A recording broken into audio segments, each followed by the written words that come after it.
أعوذ بالله من الشيطان الرجيم.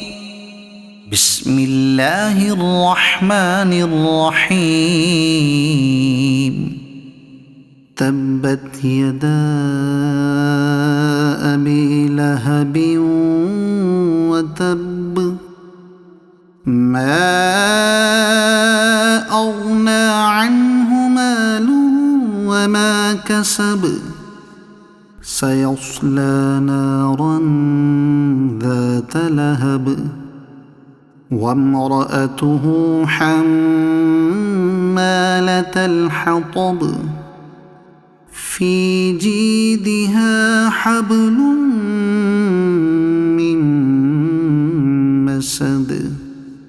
صدق الله العظيم.